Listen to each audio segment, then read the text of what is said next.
August 30th, 2017. Welcome to the Philly podcast. And the Phillies just got done playing the first of two today against the Atlanta Braves. Obviously, last night getting rained out. And R.A. Dickey just looked like him back in 2012 when he won the Cy Young. Absolutely dominant. The knuckleball was working. Only gave up one run in 8 innings. I mean, he was just very well. But the Phillies have another game to play, and that's going to be happening in about a half hour. So they lost 9-1. Our Eichhoff, no word on him with the injury. He left the game early. He apparently, from what I heard, he pitched his arm out. He threw his arm out. So I mean, that's that. They really couldn't do. They really couldn't get anything together. I mean, the knuckleball really worked for Ari Dickey today. And, it was just a dominant pitch and it really worked for him. And, when it works, he can be a very dominant pitcher. He can be a very dominant pitcher. We saw that back when he pitched for the Mets in 2012 when he won the Cy Young, because he was a very good pitcher. Very good. Won the Cy Young. So, I mean, that's what uh, that does. So, Leiter is pitching against Julio Teheran in about a half hour. That's the second game that will be taking place today. So, they lose one, they can come back out and, win another one. Maybe Hoskins can hit a home run, hopefully. But Hoskins, he's been using the bat pretty well. I mean, he got a hit today to keep his hitting streak alive. And, it's nice to see him get hit. I mean, it's very nice. Don't get me wrong. It's nice to see him hit a home run. But for him to get on base and, really, it's pretty nice to see him get some hits, other than home runs, obviously. But because you're not going to hit a home run every time. Everyone knows that. So there's a lot of talk. Ron Brooks got cut today. So I think the Eagles are in the market for Joe Hayden. I think they're in the market for Joe Hayden. I don't think we were just talking about it in our fantasy chat. I think, it makes sense for a team like the Steelers or the Saints to pick him up. Because, I mean, it make more sense for the Saints because you're in the division with Mike Evans, Deshaun Jackson, Julio Jones.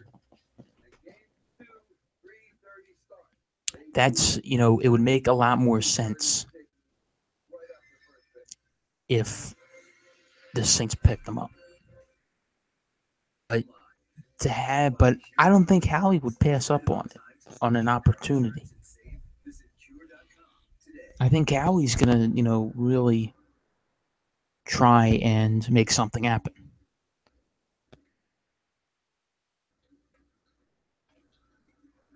Hold on. So, yeah, I think Howie has, he's not going to pass it up. So, yeah, he's very good at making trades. Dornbos one, we all don't agree with it, mostly because it's a player that mostly it's because there was a player that was very liked, very beloved, that everyone was a fan of. Obviously, Dornbos was on America's Got Talent, but I mean, it was just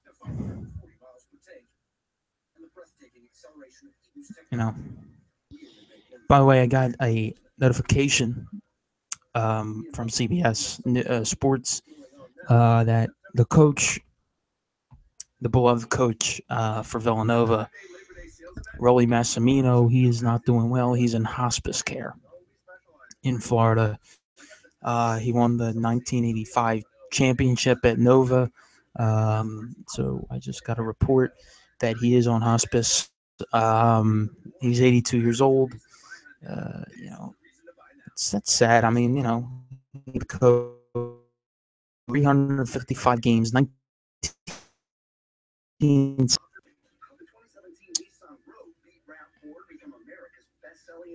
What else?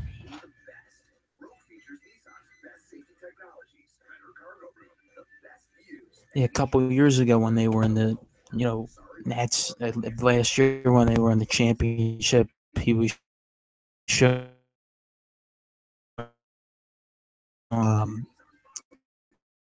in Jenkins' hands. So yeah, that's very sad to see. He's 82 years old though. I mean, that's an age where that stuff can happen. Um,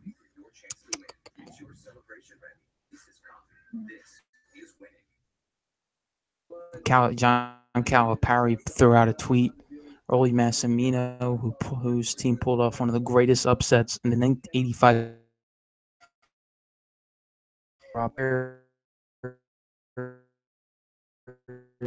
That's very hard. That stuff. That's even that was a very big game, big win that they had against obviously North Carolina last year. But in the '85, I mean that was a big. Let's sit here and say prayer for him. I mean Nova. I mean yes, they did lose last year, this past season, but they always have a pretty big national championship. It's pretty big. I think they won it last year, but it's just they choked. They choked. So yeah, Cannon's talking right now. Okay. So tomorrow we're going to be doing our college football previews or picks. I'm sorry, rather. I've already done our previews. Tomorrow we'll be doing the picks for the top 25. I'll probably end the podcast with the top 25 picks. So that's going to be that top 25 teams in college football. I'll throw in a couple more games other than the top 25. And, in my opinion, it all really begins tomorrow night when Ohio State goes on the road to play Indiana. That's going to be a big game because, obviously Kevin Wilson is coming back to where he was the head coach in Indiana. So that's going to be a big game. Obviously, I've been saying about two games that I'm very looking forward to is obviously Bama and Florida State, number one playing in number three, opening up a new stadium in Atlanta. And then you throw in Michigan and Florida. They're doing some type of color rush. Michigan, they're obviously wearing all maize or yellow or whatever. Looks like piss to me. And then Florida, they're wearing all blue. So, I mean, that's kind of cool that they're bringing the color rush to college. I mean, two teams that are sponsored. Well, I mean, one team's sponsored by Air Jordan, one which is owned. Well, I mean, which is owned or partners with Nike, so they're able to do that. I've always wanted to see Notre Dame go with Nike. I mean, I know Nike's not too big with the religion stuff, but I've always wanted to see that. I mean, I think Nike would make a very nice Notre Dame uniform. I think they would. But Notre Dame has a pretty good thing going with Under Armour, so I mean, I don't mind it. I don't mind it. So yeah, that's the beginning of college. I'm just counting down the hours until kickoff on Saturday. Notre Dame versus Temple. Tell you what, I think Temple's defense is going to be. I think Temple's going to probably have a very good defense if you give him a couple years with Jeff Collins. I mean, this is a guy that was coaching SEC and SEC defense, and you're going up against offenses like Alabama. Throw me a couple more. Ole Miss had a pretty good offense.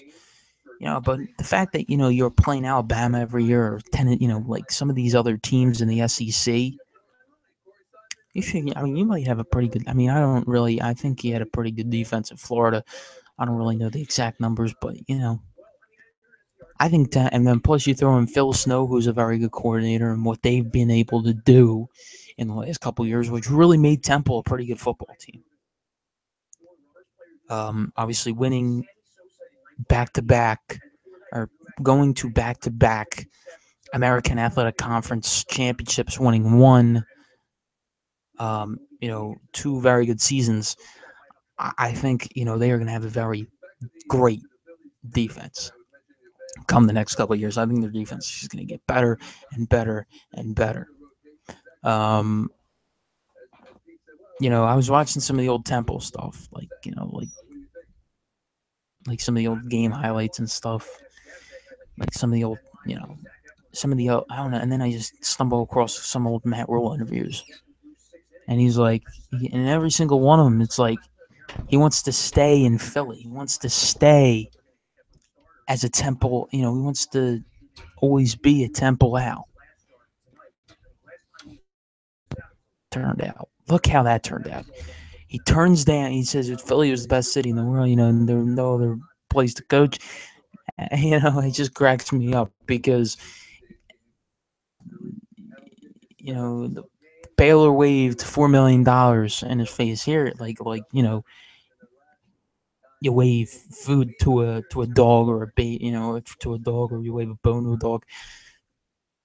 And that was like, get me it.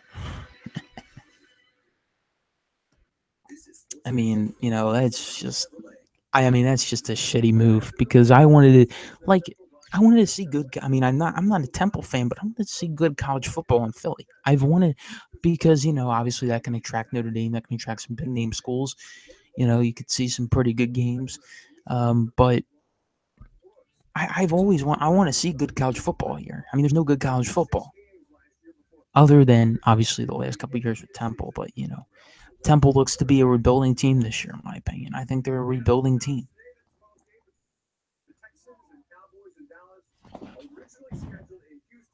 And that game got canceled. Texans and Cowboys, but I want to see good, I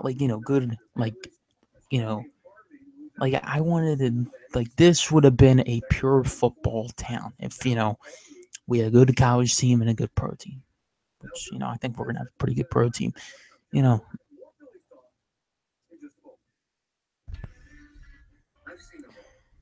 And then they decide after this whole Notre Dame thing, after they played Notre Dame, that they wanted to build a stadium.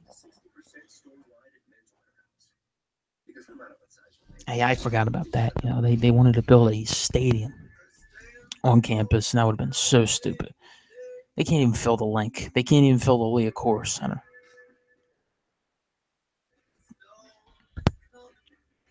I mean, you're going to have to build the program. I mean, that's another thing my Rhule shouldn't have left. If he built that program and he was on the way to building that program to be a big, to be a brand name in the college football world. Not a brand name, but well-known name. I think they would have gotten. They would have old Temple Athletics. They would have been. The Liacouras Center would be filled. The link would be filled. Then we could then that could lead to a potential Temple Stadium, which obviously didn't happen. So it's easier for the students. But this. They need a coach like that just to stay there and build a program. That's how it'll be good.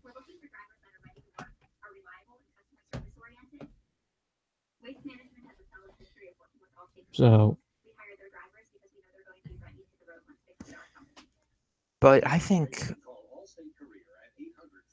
we'll see how Collins does at the head coach. I don't think he'll do a bad job. I think this year will be very slow for him because he doesn't really. I mean, he's working with a lot of rules guys, and but we'll see how this year goes for him. I mean, they still don't have a starting quarterback. It's not like PJ Walker's still here, Jahad Thomas is still here that they can there you go. There's your quarterback, running back. You're gonna have a very good season. Plus, you throw in some good defensive players in there like Hassan Reddick. Yeah, so it's been nice to watch Temple. I will say that it's been nice to watch Temple the last couple of years. I mean, I'm not obviously, me. I am, like I've said a million times, I'm not a Temple fan. I'm a Notre Dame fan. But it was nice to see on that Halloween game, like people interested in this whole college football scene in Philly in that Halloween game. And although most of those people in that stadium that were for Temple were probably Penn State fans. So, yeah, Penn State's buns rule for Temple.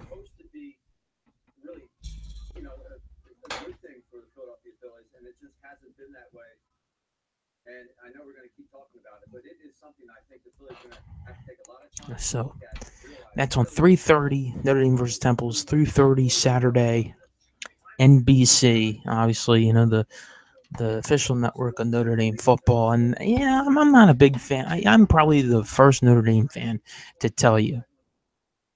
I'm probably the only one out there that doesn't like the NBC contract. I shouldn't say that. I'm probably one of the few. I mean, there has to be a few more out there that's not a fan of the NBC contract. And I'll tell you why. I mean, listen. With this new playoff setup, it is, it's the more you impress the committee. You have to impress the committee. You have to impress them by beating some very high quality opponents. You have to, the more wins you have, the better against, obviously, I think the more wins you have, plus, with those wins, you have to beat some pretty good teams to get to, obviously to win a lot of football games to make your case for the playoff. I think Notre Dame should really consider joining a conference and dropping this whole NBC thing. I'd love to see him join the either the ACC or the Big Ten. That's two very good conferences to play football in. That's some very good competition. I think they can compete there.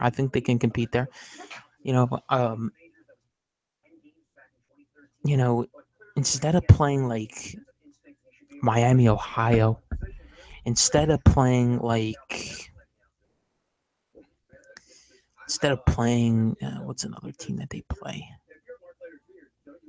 They're playing Miami, Ohio this year, which, okay. I mean, I know a lot of but they're playing them in the middle of the season, which doesn't make any sense. I'm not a fan of their schedule, and I think one of those two conferences, they're going to get a nice, good schedule. I mean, some good teams, some teams that they can beat, some teams that they can, some teams that they can have a little bit of a hard time with. But I think it'll be good for Notre Dame. I think it'd be really good if they join a conference.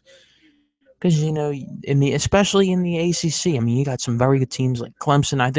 I know Clemson's going to probably take a step back this year, but they're still going to be a very good team. Florida State's a very good team. Miami, Pitt. I guess you could throw in UNC.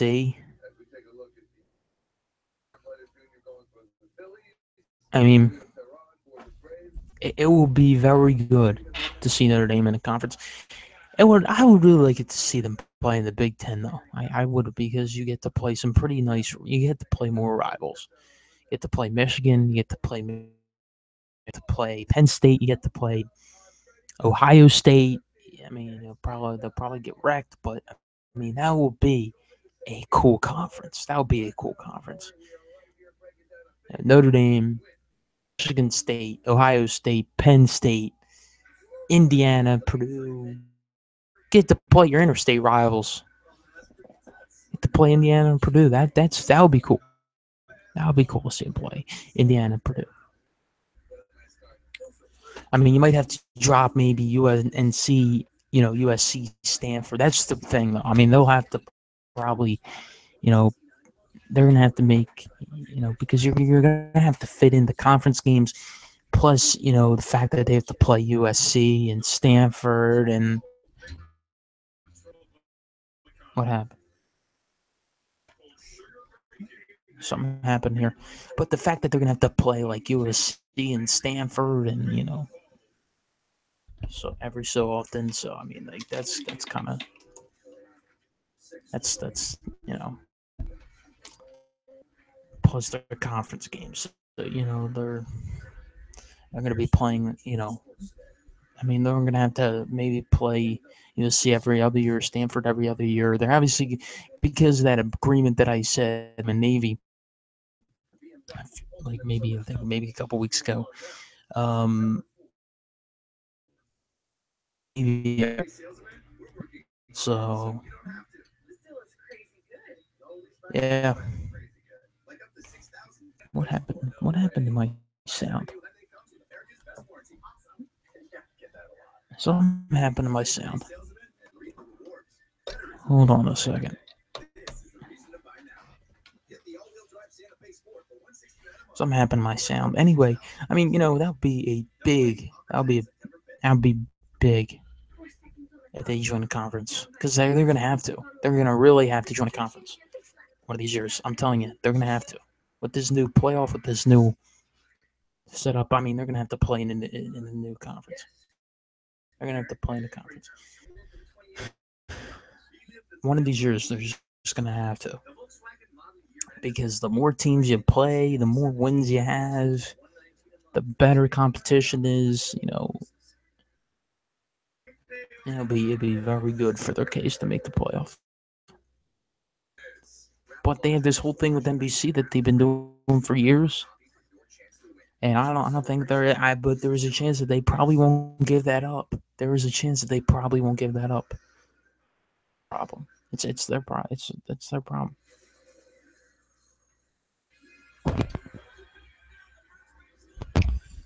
So, yeah, Phillies are starting. Phillies are playing their second game. All right, so I'm gonna probably watch the Phillies. Thanks for tuning in. I know this was a quickie. I know that we've had a couple quickies in the last couple days. Yeah. Tomorrow will be the picks. It'll probably be around this time again tomorrow.